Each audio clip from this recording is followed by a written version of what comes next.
ये न्यूज देख रहे हैं आप, मैं हूं आपके साथ विपुल पांडे। वक्त हो चुका है प्रणाम देवभूमि की। सबसे पहले बात करेंगे बड़ी खबर। आपको बता दें कि उत्तराखंड के देहरादून से सामने आई है, जहां पर देहरादून से बड़ी खबर बता रहे हैं। उत्तराखंड में 36 पुलों पर सुरक्षित नहीं है सफर। इस वक्त की बड़ी और अहम खबर बता रहे हैं, जहां पर पीडब्ल्यूडी विभाग ने प्रदेश के 2518 पुलों का निरीक्षण किया है। बड़ी और अहम खबर बता रहे हैं, जहां पर 36 जर्जर पुलों पर कभी भी अनहोनी हो सकती है। इस वक्त की बड़ी और अहम खबर बता रहे हैं, जहां पर रोड सेफ्टी ऑडिट में पुलों की हकीकत सामने आई है।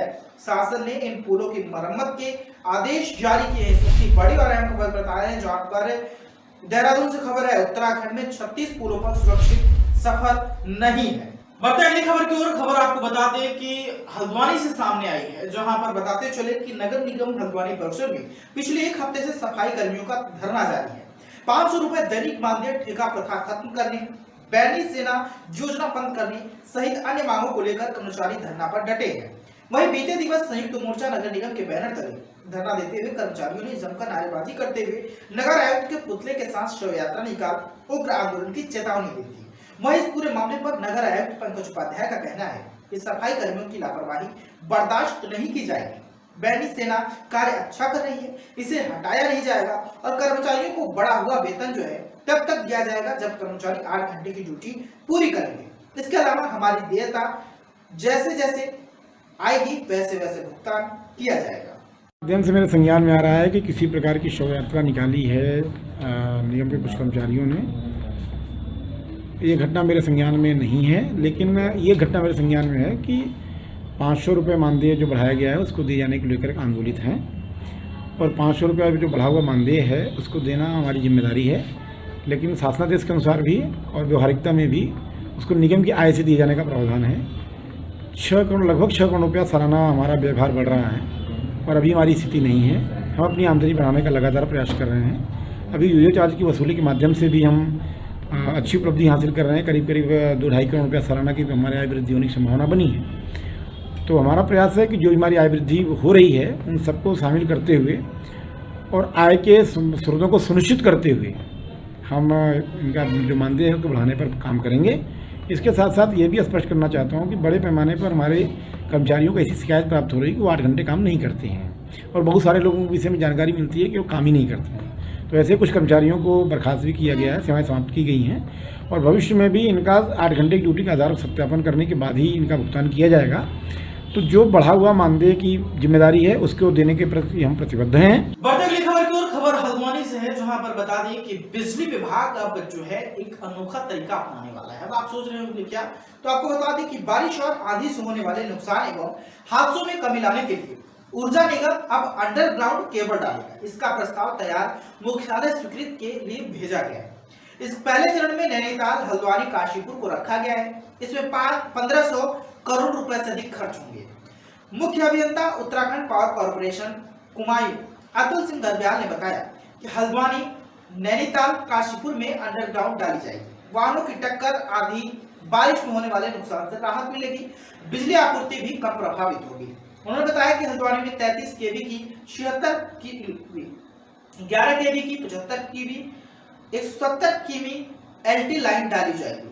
नैनीताल में 307, हल्द्वानी में 620, काशीपुर में 648 करोड़ रुपए खर्च होंगे। वर्ष 2025 तक योजना का फलीभूत हो जाना तय है।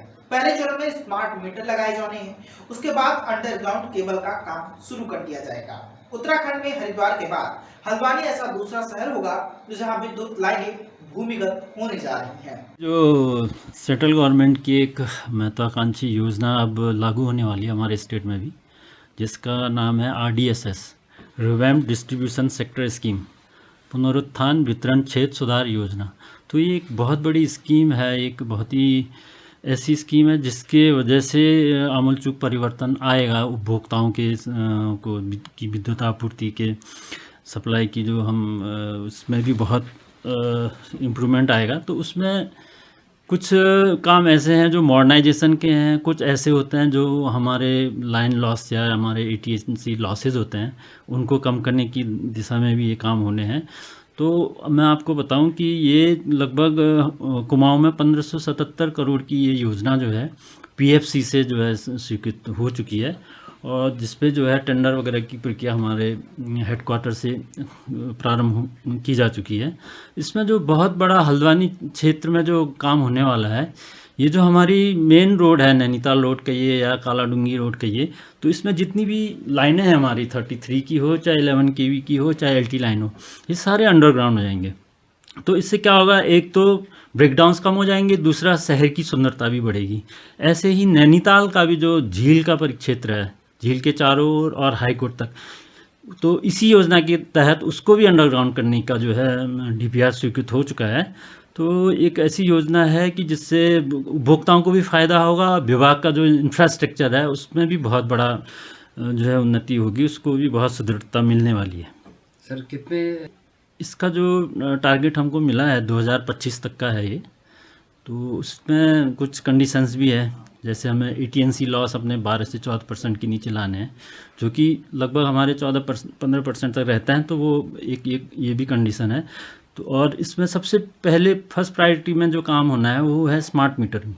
तो 1 से 1.5 लाख कंज्यूमरों के यहाँ स्मार्ट मीटर लगने हैं, विद्युत उपभोक्ताओं के यहाँ। स्मार्ट मीटर वो मीटर होता है जो एज ए प्रीपेड भी चल जाता है और नॉर्मल तरह से भी चलता है, और इसके अलावा इसमें बहुत से ऐसे फीचर होते हैं जिसका लाभ उपभोक्ताओं को मिलेगा और विभाग की राजस्व वसूली में भी वृद्धि होगी। बढ़ते अगली खबर की ओर 2024 में होने वाले खेल की तैयारियों में विभाग जुट गया है। बता दें हल्द्वानी से खबर है, जहां पर खेल एवं महिला कल्याण मंत्री रेखा आर्य हल्द्वानी पहुंची, जहां वह मीडिया से बातचीत करते हुए मंत्री रेखा आर्य ने कहा कि 2024 में उत्तराखंड में 38वां राष्ट्रीय खेल का आयोजन होने जा रहा है। इसको लेकर खेल विभाग तैयारियों में जुटा हुआ है। उन्होंने कहा कि हल्द्वानी, हरिद्वार और देहरादून के अंतर्राष्ट्रीय स्टेडियम में खेल कराए जाएंगे। इसके लेकर खेल विभाग तैयारियों में जुटा हुआ है। मंत्री रेखा आर्य ने कहा कि हल्द्वानी देहरादून अंतर्राष्ट्रीय स्टेडियम का लगभग 70% काम पूरा हो चुका है। 2023 तक काम को पूर्ण कर लिया जाएगा, जिससे कि 2024 में होने वाले राष्ट्रीय खेलों का आयोजन हो सके। कांग्रेस द्वारा सचिवालय कुछ कर विरोध प्रदर्शन के जवाब में मंत्री रेखा आर्य ने कहा कि जिस तरह से कांग्रेस के पास कोई मुद्दा नहीं है, कांग्रेस पहले से ही भ्रष्टाचार में डूबी हुई है। कांग्रेस के करनी और कथनी में काफी अंतर है। देखिए, कांग्रेस इन्हीं मुद्दों को लेकर 2022 के चुनाव में जनता के मध्य गई थी और जनता ने उसका क्या जवाब दिया ये हम सबके सामने है। तो इसलिए खाली कांग्रेस जो है उसकी कथनी में है। भ्रष्टाचार का स्वयं कांग्रेस अपने आप में पुतला है। यदि 2014 का हम कालखंड देखते हैं, कांग्रेस का कालखंड देखते हैं, तो पूरा भ्रष्टाचार के आकंठ में डूबा जो है उन्होंने अपनी सत्ता चलाई है। ऐसे लोग जो है यदि इस प्रकार के आरोप प्रत्यारोप लगाते हैं या पूछ करते हैं, ये केवल मात्र दिखावा है जो उनके आचरण में मैं समझती हूँ। लेकिन मैम आपके पूर्व मुख्यमंत्रियों ने भी भ्रष्टाचार की बात कही, चाहे तीरथ हो चाहे त्रिवेंद्र जी हो, उनकी बातों भी तो देखिए, मैं मानती हूँ कि जिनके तरफ से भी इस प्रकार की बातें आई हैं, माननीय मुख्यमंत्री जी ने ये बात कही कि यदि उनको कहीं पे भी ऐसा प्रतीत होता है, किसी भी मामले में ऐसा प्रतीत होता है तो बताएं और उस पर निष्पक्ष जांच होगी, इस बात का उन्होंने आश्वासन दिया है। और 2017 से लेकर अभी तक मैं लगातार भारतीय जनता पार्टी की सरकार रही है और जीरो टॉलरेंस के साथ मैं काम किया है। और हम सब ने शायद ऐसा बिरला उदाहरण कभी नहीं देखा होगा कि हमने यदि किसी घोटाले का पता चला है, यदि युवाओं के साथ किसी प्रकार का खिलवाड़ हुआ है, तो कठोर से कठोर कार्रवाई जो है वह की गई है। यह भी उदाहरण जो है भारतीय जनता पार्टी की सरकार में देखने को मिलता है, जो स्पष्ट बताता है कि हम जीरो टॉलरेंस की नीति के साथ काम कर रहे हैं। मैडम आज करण इस वक्त की खबरों में फिलहाल इतना ही। देश दुनिया की तमाम खबरों के लिए देखते रहिए VN न्यूज। दीजिए इजाजत, नमस्कार। ताज़ा खबरों